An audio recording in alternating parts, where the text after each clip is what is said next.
નમસ્કાર, હું તો બોલીશમાં રોનક પટેલ આપનું સ્વાગત કરું છું. હું તો બોલીશનો આજે 1033મો એપિસોડ અને 1033મા એપિસોડના બે મુદ્દા છે.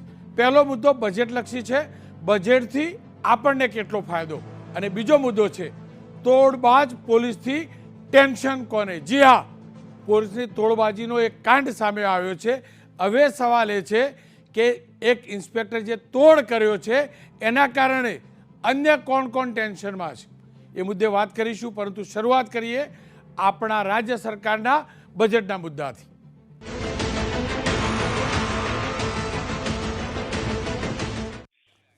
ગઈકાલે કેન્દ્ર સરકારનું બજેટ રજૂ થયું. જો કે બજેટ કામચલાઉ બજેટ હતું, ઇન્ટ્રીમ બજેટ હતું. પરંતુ આપણી વિધાનસભામાં આપણા ગુજરાતનું, આપણા રાજ્યનું બજેટ રજૂ થયું છે.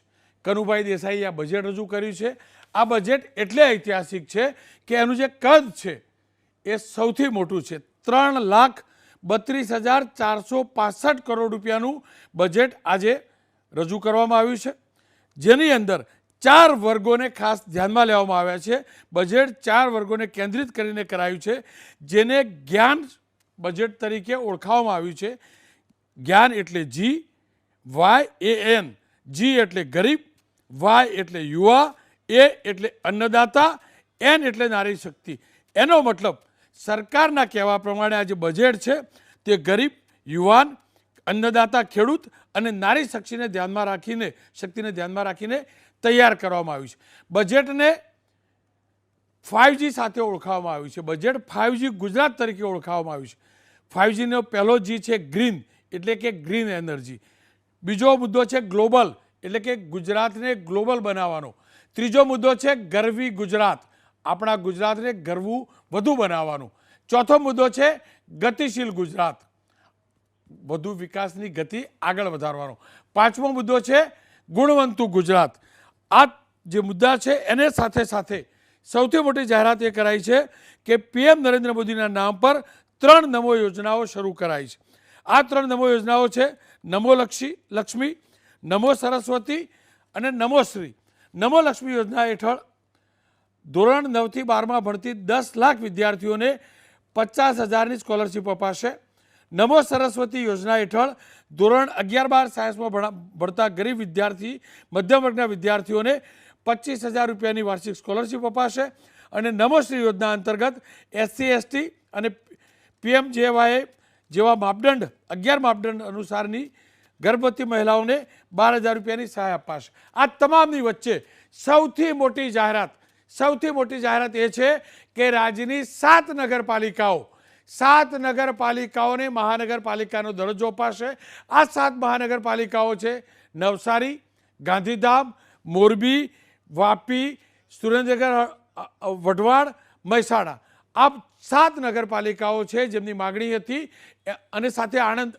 આ તમામની માગણી હતી મહાનગરપાલિકામાં સામેલ કરવાની, જેની જનસંખ્યા 3 લાખથી વધુ થતી હોય છે એમને મહાનગરમાં સામેલ કરી શકાતું હોય છે. સરકાર નોટિફિકેશન જાહેર કરી અને મહાનગરપાલિકામાં સામેલ કરતી હોય છે. સાથે સાથે આ બજેટની મુખ્ય વાત એ રહી કે બજેટમાં સૌથી વધુ આયોજન કરાયું હતું તે શિક્ષણ માટે છે. શિક્ષણ વિભાગ માટે બજેટમાં 55,114 કરોડની જોગવાઈ કરાઈ છે. સાથે જ ખેડૂતો માટે, એટલે કે ખેતી અને કિસાન કલ્યાણ અને સહકાર વિભાગ માટે 22,000 કરોડની જોગવાઈ કરાઈ છે. તો એ જ રીતે આરોગ્ય અને પરિવાર કલ્યાણ માટે 20,000 કરોડની જોગવાઈ કરાઈ છે. તમામ વિભાગો માટે જોગવાઈ છે, પરંતુ સૌથી વધુ જોગવાઈ શિક્ષણ માટે 55,114 કરોડની છે. ખેતી માટે 22,194 કરોડની છે. આરોગ્ય માટે 20,000 કરોડની જોગવાઈ છે. જો કે આ તમામની વચ્ચે બજેટ બાદ સ્વાભાવિક રીતે શાસક પક્ષના ધારાસભ્યોએ બજેટને આવકાર્યું છે, તો વિપક્ષે આ બજેટને નિરાશાજનક ગણાવ્યું છે. અર્જુનભાઈ મોઢવાડિયાએ બજેટને નિરાશાજનક ગણાવ્યું છે. આ જ રીતે ગૃહની અંદર વિપક્ષના નેતા અમિત ચાવડાએ પણ આ બજેટની ટીકા કરી છે. આવો સાંભળી લઈએ વિપક્ષના બંને નેતાઓએ શું કહ્યું છે બજેટ વિશે. પ્રજાની જે 2 મુખ્ય તકલીફો છે, સમસ્યાઓ છે, મોંઘવારીમાંથી રાહત મળશે, યુવાઓને રોજગાર મળશે, પણ આ બંને આશાઓ ઠગારી નીવડી. રાજ્યનું દેવું થશે 4,26,380 કરોડ, એટલે ગત વર્ષ કરતાં 50,000 કરોડ રૂપિયાનું દેવું વધારવા સરકાર જઈ રહી છે. એસસી એસટી ઓબીસી માઇનોરિટી સમાજ એટલે 82% વસ્તી માટેના જે નિગમો છે એને 250 કરોડ ફાળવવામાં આવ્યા અને બિન અનામત આયોગને 600 કરોડ ફાળવવામાં આવ્યા. બિન અનામત આયોગને 600 ને બદલે 6,000 કરોડ ફાળવે તો કોઈ વાંધો હોઈ શકે નહીં, પણ 82% વસ્તીને દર વખત અન્યાય શું કામ? સંપૂર્ણપણે નિરાશાજનક બજેટ ગુજરાતને મળ્યું છે. રાજસ્થાન જેવું જે પ્રમાણમાં ગરીબ રાજ્ય કહેવાય એ 450 રૂપિયામાં ગેસનો બાટલો આપે છે. ગુજરાતમાં અપેક્ષા હતી કે એ એટલીસ્ટ રાજસ્થાનની પેરિટીમાં મોંઘવારી ઓછી કરવા માટે 450 રૂપિયામાં ગેસનો બાટલો મળશે. પેટ્રોલ ડીઝલ ઉપરનો કાર ઓછો થશે, પણ એ પણ કરવામાં આવ્યું નથી. ખેર, સ્વાભાવિક રીતે જ તમામની અપેક્ષા પણ હતી, કારણ કે પડોશમાં રાજસ્થાનની અંદર બીજેપીનું શાસન આવ્યું છે અને બીજેપીની સરકારે રાજસ્થાનમાં 450 રૂપિયા એલપીજીનો ગેસ સિલિન્ડર જે ચૂંટણીમાં વચન આપ્યું હતું એ પ્રકારે આપવાની શરૂઆત કરી છે. અને એટલે જ આજે બજેટ રજૂ કરવા માટે આપણા નાણામંત્રી ગૃહમાં પહોંચે એ પહેલાં કોંગ્રેસના ધારાસભ્યોએ પણ ત્યાં વિરોધ પ્રદર્શન કર્યું હતું. કોંગ્રેસના ધારાસભ્યો પ્લેકાર્ડ સાથે, પોસ્ટર સાથે વિધાનસભા પરિસરમાં, ગૃહમાં નહોતા પરંતુ વિધાનસભા પરિસરમાં પહોંચ્યા હતા અને આ દ્રશ્યો પણ જોઈ શકો છો. તેમને આ વિરોધ પ્રદર્શન કર્યું હતું અને સિલિન્ડરનો ભાવ રાજસ્થાનની જેમ 450નો કેમ નહીં એ મહત્ત્વનો મુદ્દો બનાવ્યો હતો. પરંતુ આ તમામની વચ્ચે અમિત ચાવડાએ એક મહત્ત્વની અને એક અલગ પ્રકારની વાત કરી છે. અમિત ચાવડાએ કહ્યું છે કે બિન અનામત એટલે કે સવર્ણ આયોગ સાથે જોડાયેલા આયોગને બજેટ વધુ ફળવાયું છે, જ્યારે ઓબીસી વર્ગ વધુ છે પણ એને અન્યાય કરાયો છે. જોકે એમને એ સ્પષ્ટતા કરી કે ત્યાં વધુ રૂપિયા આપે એની તકલીફ નથી, પરંતુ આ સમાજને ધ્યાનમાં નથી લેવામાં આવ્યું. આ તમામ મુદ્દે ચર્ચા કરવી જરૂરી છે.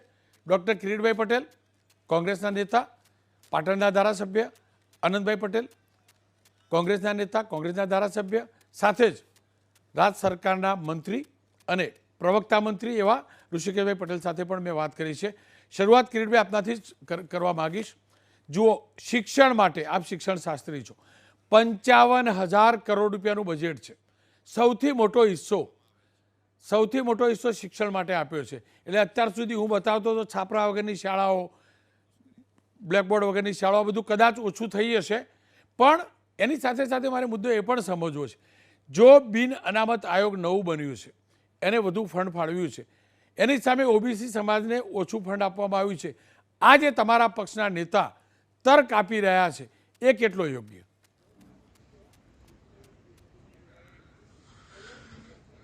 રોનકભાઈ, સૌથી પહેલાં તો સરકાર જે વાહવા કરે છે કે અમે 3,32,465 કરોડ રૂપિયાનું જંગી બજેટ રજૂ કર્યું છે.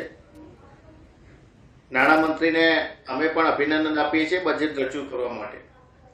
પરંતુ સર્વસામાન્ય રોનકભાઈ નિયમ છે કે જેમ જેમ રાજ્યની આવક વધે એમ બજેટની અંદર દર વર્ષે વધારો થતો હોય છે. આ કંઈ ભાજપે નવું કર્યું નથી. દરેક રાજ્યની અંદર દિવસે દિવસે લોકોની જે રીતે આવક વધતી હોય, ટેક્સની આવક વધતી હોય, જીએસટીની આવક વધતી હોય, રેવન્યુની આવક જે રીતે વધુ જનરેટ થતી હોય એ રીતે બજેટ થતું જ હોય છે.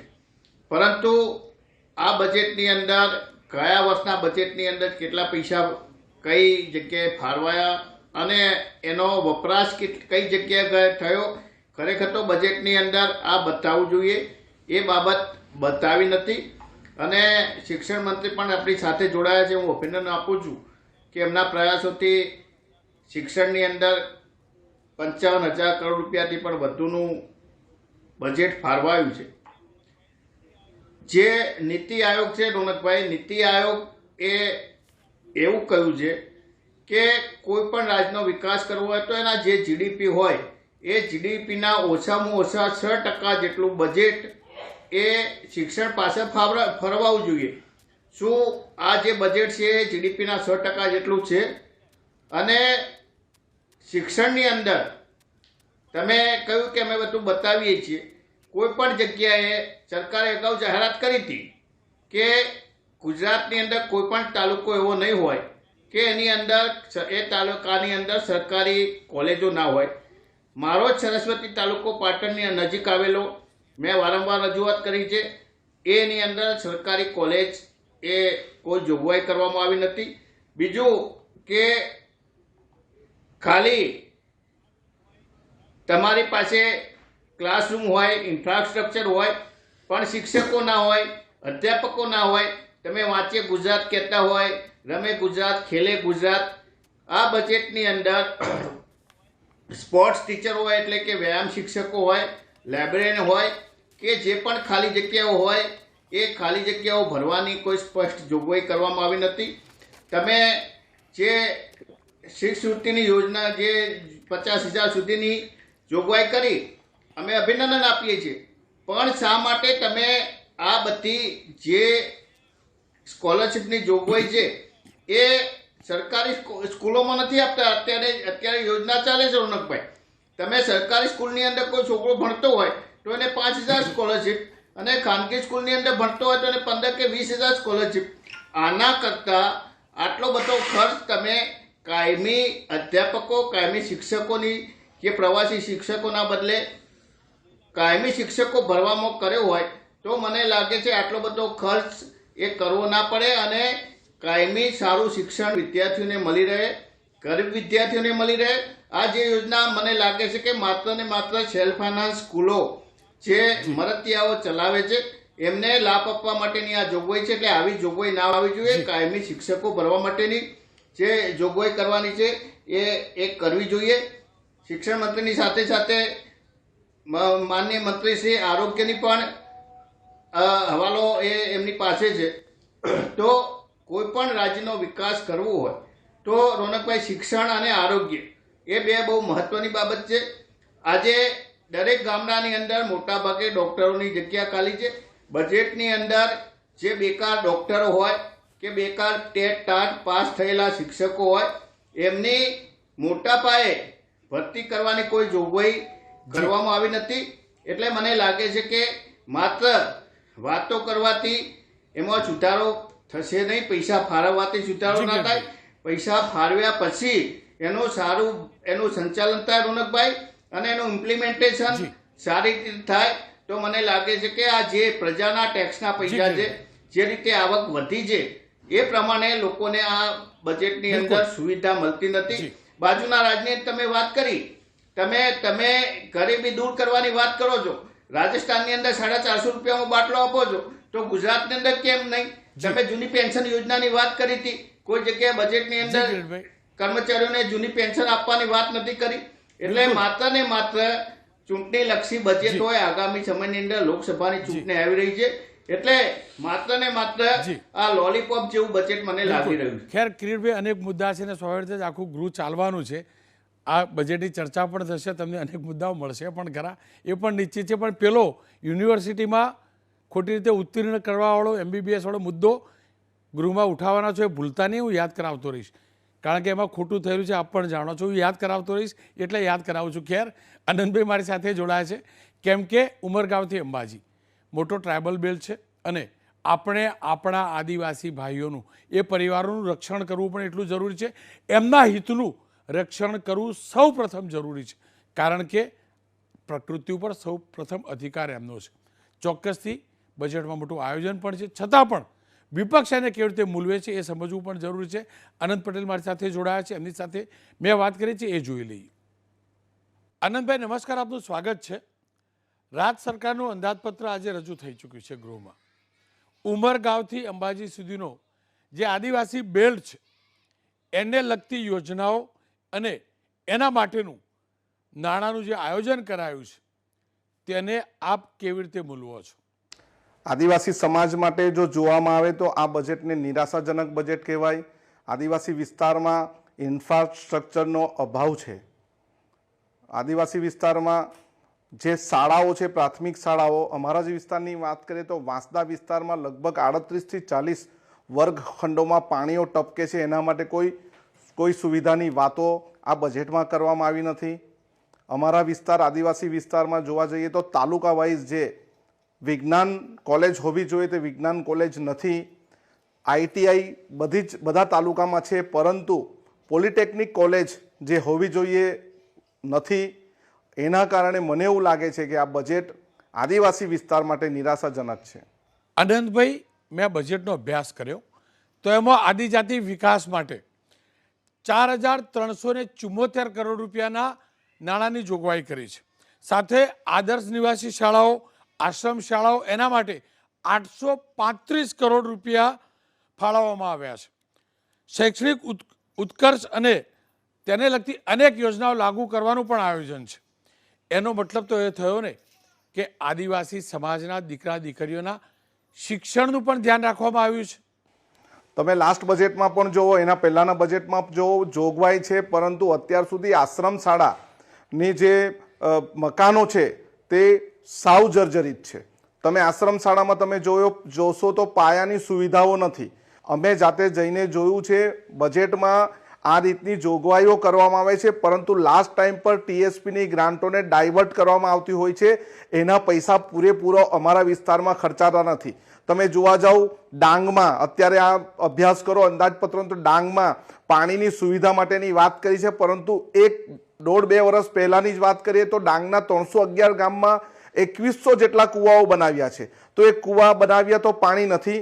શું એ પાણી કૂવામાં આવ્યું જ નથી અથવા પાણી નથી? તો બીજી 78 કરોડની જેટલી યોજના ત્યાં બનાવવી પડે છે. એટલે મારે કહેવું છે, આ માત્ર કાગળ પર થાય છે. જ્યારે ત્યાં એની અમલીકરણ થવાનું હોય છે ત્યારે થતું નથી.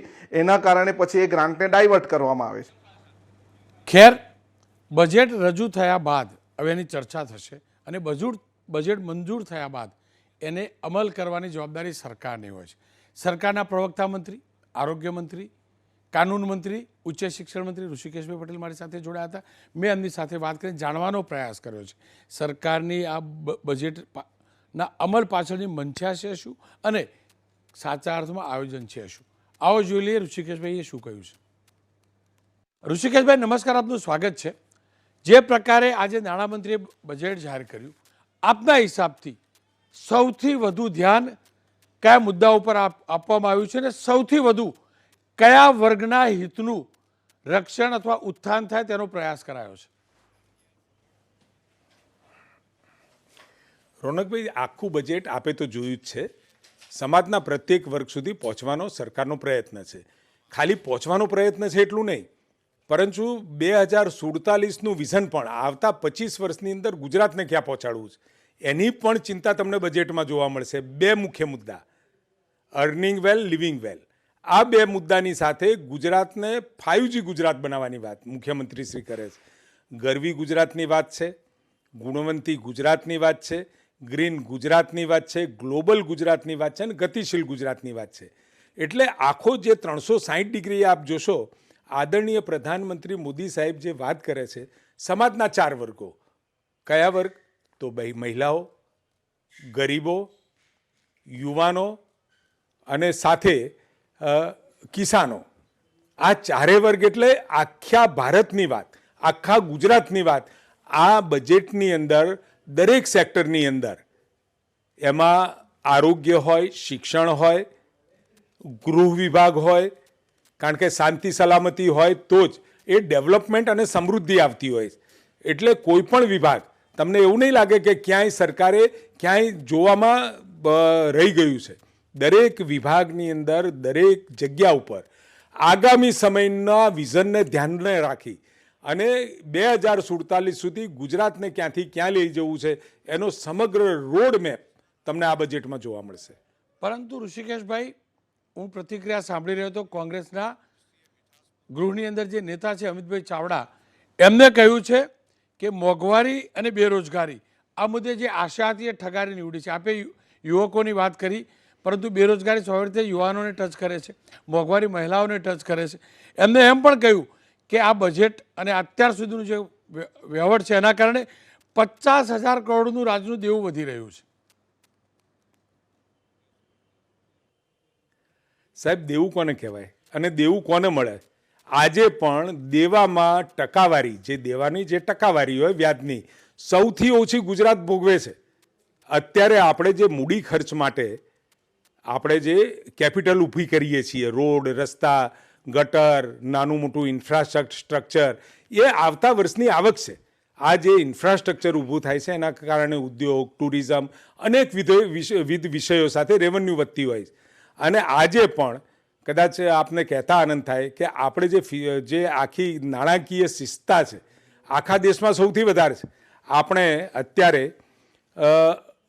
જે GSDPમાં 2.7 કરતાં વધારે દેવું કરવું નહીં એવું કહેવામાં આવ્યું છે. આપણે આજે 1.86 એટલે કે નાણાકીય ડિસિપ્લિન એ ગુજરાતે સૌથી વધારે સતત જાળવ્યું છે. અને આ વખતે પણ આપણું જે બજેટ છે એમાં જે દેવું લીધું છે અને જે દેવું કરીએ છીએ દેવાની સામે ચૂકવણી પણ વખતો વખત વ્યાજની, અને એ દેવું આપણે ભરપાઈ કરતા જઈએ છીએ. ઇન્ફ્રાસ્ટ્રક્ચર અને વિકાસ થાય એટલે સ્વાભાવિક રેવન્યુ પણ વધે, અને રેવન્યુ વધે એટલે સ્વાભાવિક એ ભરવાની આપણી ક્ષમતા સતત એક ધારી રહી છે. અને આજે આપણે જે મૂડી ખર્ચ કરીએ છીએ, મહેસૂલી જે આવક છે અને જે દેવું કર્યા પછી એ ઉત્તરોત્તર લોકો માટે જ આ મૂડી ખર્ચ છે, કેપિટલ ઊભી થાય છે. આનાથી આ દેવું અને પછી શિસ્ત સાથે થયેલું દેવું છે, આ કંઈ એફએઝાડ દેવું નથી. ઋષિકેશભાઈ, બજેટમાં એક વાત ધ્યાનમાં આવી, શહેરીકરણને વધુ પ્રાધાન્ય કદાચ આપવામાં આવી રહ્યું છે. ત્યાં સુધી કે મહાનગરપાલિકાઓ 7 મહાનગરપાલિકાઓ વધવા જઈ રહી છે. તમારું મહેસાણા હોય કે CR પાટીલ સાહેબનું નવસારી હોય, એને તમે નગરપાલિકામાંથી મહાનગરપાલિકા બનાવવામાં જઈ રહ્યા છો. પણ એનાથી ફાયદો શું થશે આ લોકોને? જો વિકાસ કરવો જ છે તો નગરપાલિકા તરીકે પણ તો એ વિકસિત કરી શકતા હતા આટલા વર્ષોમાં. મહેસાણા આપનું પણ છે રોનકભાઈ. જી રોનકભાઈ, એક વસ્તુ આપણે સ્વીકારવી પડશે, શહેરીકરણ અત્યારે વધી રહ્યું છે. અને જ્યારે શહેરીકરણ વધતું હોય ને શહેરમાં આવતા લોકો માટે એની સુખાકારી માટે રોડ, રસ્તા, ગટર, પાણી અને બીજી ઇન્ફ્રાસ્ટ્રક્ચરની સુવિધાઓ વધારવી પડશે જ. અત્યારે જે 2001-2ની અંદર જે શહેરીકરણ, જે શહેરી વસ્તી હતી એ 35% થી 38% વચ્ચે હતી. આજે 47% થી 50% વચ્ચે છે.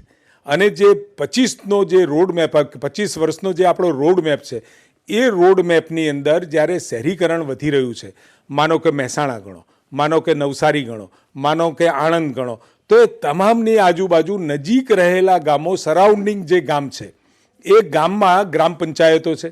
હવે ગ્રામ પંચાયતોના વિકાસનું લિમિટેશન્સ આપને પણ ખબર પડે. એટલે અને ગામડા તમે જુદા પાડી શકતા નથી. તમે આણંદ ક્યાં પત્યું અને વિદ્યાનગર ક્યાં ચાલુ થયું, મહેસાણામાં તમે બાજુનું ગામ નાગલપુર, પાંચોટ, આ બાજુ દેલા, તમે એને ડિસ્ટિંગ્વિશ નહીં કરી શકો. 2047 સુધીમાં લગભગ 70% થી 75% શહેરીકરણ થવાની આશંકા છે. એના કારણે અત્યારથી સુઆયોજિત એનું ડેવલપમેન્ટ થાય એના માટે આપણે આ 7 મહાનગરપાલિકાઓ બનાવી રહ્યા છીએ. ઋષિકેશભાઈ, અંતમાં એ જાણવું છે, જુઓ, શિક્ષણની પણ વાત કરી, આરોગ્યની પણ વાત કરી, નવા વર્ગખંડ બનવાના છે એની પણ જાહેરાત થઈ, નવા આરોગ્ય કેન્દ્રો એની પણ જાહેરાત થઈ. પરંતુ ખરેખર જે જાહેરાત થઈ છે, જે આયોજન થયું છે, એ પ્રકારે વર્ગખંડો હોય કે PHC, CHC હોય, શું સમયસર બનશે ખરા? બિલકુલ.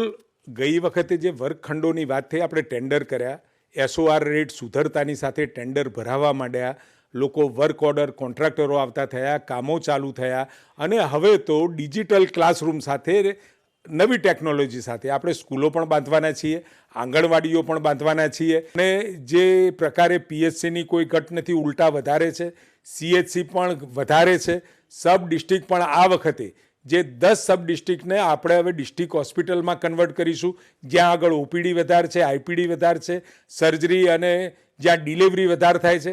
સરકાર સતત એને વધારતું જાય છે.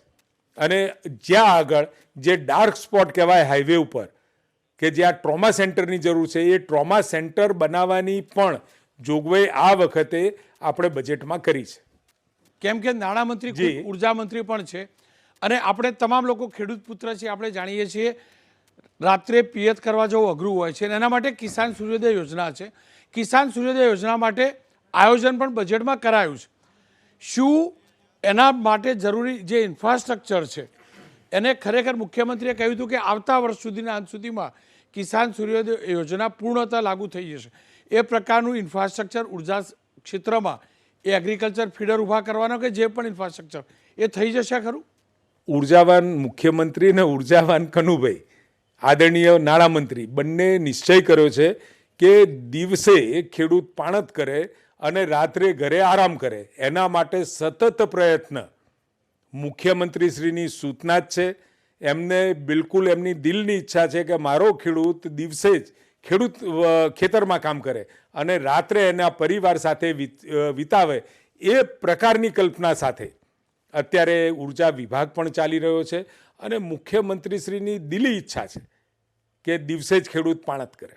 રોનકભાઈ, આપને એક મારે આપ બહુ સરસ આપના મુદ્દા હોય છે, પરંતુ કુપોષણના મુદ્દામાં આપણે સમાજને જોડવો છે. કુપોષિત બાળકો હોય કોઈ મહેલાની અંદર કે કોઈ ગામની અંદર, કુપોષિત માતાઓ હોય, સરકાર મદદ કરે, સરકારની યોજનાઓ આશા વર્કર બહેનો મદદ કરતી હોય, પણ ગામ પણ જાગૃત થાય એવી અપીલ જો આપના તરફથી થાય તો મારું ગામ કુપોષણ મુક્ત ગામ એ પ્રકારનું ગૌરવ લઈ શકે. એક પ્રકારની મુહિમ મારી આપને વિનંતી છે, આપ પણ ચલાવો. આપ સમાજના પ્રશ્નો માટે ખૂબ જાગૃત છો, તો આ કુપોષણના મુદ્દામાં પણ ગામોને અને પ્રજાને જાગૃત કરવાની આપના તરફથી હું આશા રાખું છું. ચોક્કસ અમે આ ચોક્કસથી મુહિમ ઉઠાવીશું અને આ મુહિમને આગળ પણ વધારીશું. ખૂબ ખૂબ આભાર ઋષિકેશભાઈ. ખેર, કુપોષણ મુદ્દે જાગૃતતા જરૂરી છે. આપણે તમામે જાગૃત થવું પડશે. આપની ચેનલ એબીપી અસ્મિતા ચોક્કસથી અભિયાન શરૂ પણ કરશે, પણ હવે સરકારની જવાબદારી છે. બજેટમાં જે પ્રાવધાન કરાયા છે, જે વાતો મુકાઈ છે, એ કાગળ ઉપરની, જો કે પેપરલેસ બજેટ છે, એ માત્ર કોમ્પ્યુટર પૂરતું, ડિજિટલ પૂરતું નહીં, જમીન પર એ જ રીતનું બજેટ ઉતરે અને તો જ એ 5G સાચા અર્થમાં સાકાર થયેલા ગણાશે.